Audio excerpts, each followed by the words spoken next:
여러분, 투자가 생각처럼 쉽지 않죠? 많이 힘드시죠? 좀 올랐을 때 그냥 팔걸. 내가 욕심이 너무 과했다. 혹시 이런 후회하고 계신가요? 아님 그냥 저축이나 할 걸 괜히 코인이나 주식 투자하겠다고, 늦었지만 부동산 사겠다고 설쳐가지고 어렵게 모은 돈 다 날렸다고 우울해하고 계십니까? 테슬라는 아니라고, 비트코인은 사기라고 언론에서 그렇게 얘기하고 부동산 상승도 끝났다고 그렇게 얘기했는데 그 말 무시했던 게 계속 생각나시나요? 오늘은 제가 영상에서 꼭 이 말씀을 드리고 싶습니다. 지금 가시는 투자의 그 길이 덜컹거리고 울퉁불퉁한 건 아직 사람들이 잘 안 다녀서 도로 포장이 안 된 것뿐이지 잘못된 길이 아닙니다. 그리고 당신은 혼자가 아닙니다.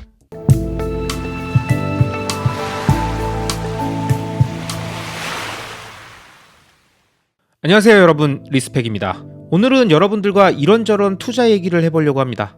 앞에 인트로에서도 말씀드렸지만 투자는 참 어렵습니다. 좋은 자산을 찾는 것도 쉽지 않지만 찾아도 그걸 좋은 가격에 사야 되고 또 오랫동안 보유하는 건 결국 하락장을 견뎌야 된다는 얘기니까 자신의 수익률이 쭉쭉 빠지는 걸 눈뜨고 봐야 된다는 거죠. 그렇다 보니 대부분 이런 생각이 듭니다. 빠질 게 뻔한데 좀 팔걸. 빠질 줄 알았는데 내가 왜 가만히 있었지? 근데 여러분, 사실 이 말은 장기 투자에 믿음이 깊은 사람들은 마켓 타이밍 잡아 매매하는 게 투자의 기간을 길게 잡고 봤을 때 그냥 오랫동안 보유한 것보다 좋지 않다거나 오히려 나쁘다는 걸 잘 알고 있죠. 그렇다 보니까 좋은 자산을 찾는 게 제일 중요하고, 그것만 찾았다면 계속 보유량을 늘려나가면서 홀드하는 게 최고의 투자라는 걸 월가의 위대한 투자자들과 성공한 부자들의 말과 글을 통해서 잘 알고 있습니다. 하지만 그럼에도 불구하고 투자를 하는 사람들이 가장 힘든 순간은 자신이 믿고 있는 게 모두 허상이 아닐까 하는 불안감이 밀려올 때라고 생각합니다.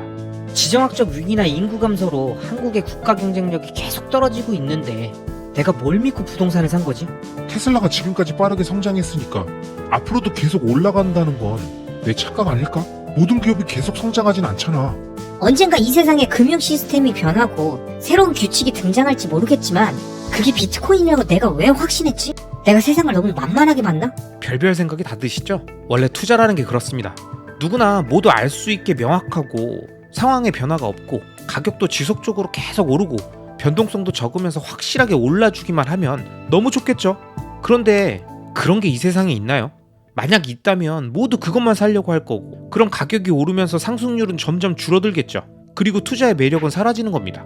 결국 투자는 믿지 않은 사람들의 수만큼 비례해서 기대 수익률로 올라가는 거니까 상승장에는 사실 우리가 좀 비싸게 주고 산 거예요.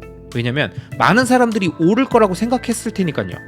반대로 하락장엔 부정적인 사람들이 더 많고, 특히 그동안 많이 올랐던 자산들은 더더욱 많이 떨어진다고 얘기하는 사람들이 주변에 많을 테니까 더 불안하고 걱정되는데, 그렇다고 이 상황이 또 몇 달 만에 정리되고 다시 달려주는 게 아니니까 계속 조금씩 사고 있는데, 들고 있는데 이게 오르는 게 맞을까? 막막한 거죠. 전 이럴 때마다 처음 그 자산에 투자를 결심했을 때의 그 논리와 근거가 문제가 있는지, 그리고 그 이후에 펀더멘탈에 큰 변화가 있었는지를 찬찬히 한번 생각해 봅니다.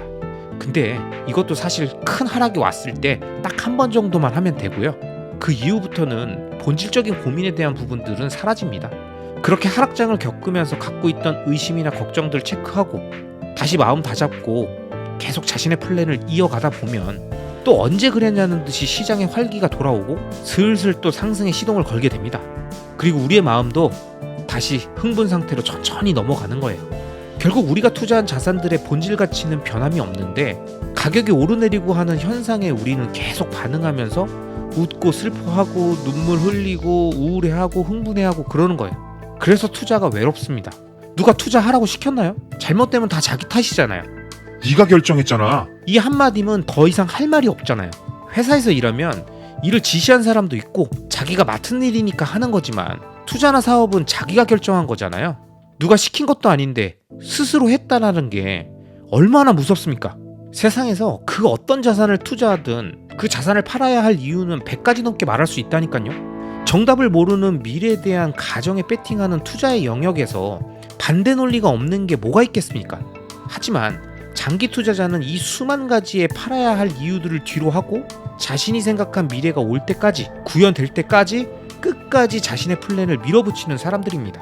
이건 논리적인 판단의 과정도 뜨거운 열정의 영역도 아니에요. 자신의 믿음을 끌고 나가는 마치 수도승의 자세로 수련하듯이 가는 겁니다. 그리고 그 힘든 과정에 여러분은 혼자가 아닙니다. 옆에서 함께 자신과 같은 방향을 바라보고 투자하면서 끌고 당겨주는 동료들이 있잖아요. 그리고 앞으로도 이런 하락 구간을 더 여러 번 지나야 됩니다. 하지만 이런 어려움이 있기에 너무 단순해 보여서 누구나 할 수 있을 것 같지만 보통 사람은 절대 할 수 없는 장기 투자를 여러분이 하고 계시는 거고요. 그 투자에 대한 보상은 어차피 시간이 증명해 줄 테니까 저는 하락장 한가운데서 힘들어하실 분들과 강한 멘탈로 마음의 평온을 계속 유지하고 계시는 분들, 이 모두를 위해서 계속 영상 만들도록 하겠습니다. 자, 이번 영상은 여기까지입니다. 앞으로 이어질 다음 영상들에서도 이번 영상보다 훨씬 더 좋은 내용으로 여러분들을 찾아뵙도록 하겠습니다. 마지막으로 제 채널이 마음에 들어 구독 버튼을 눌러주시면 앞으로 올라오는 좋은 영상들을 놓치지 않고 보실 수 있습니다. 그럼 오늘도 여러분만 믿겠습니다. 시청해주셔서 감사합니다.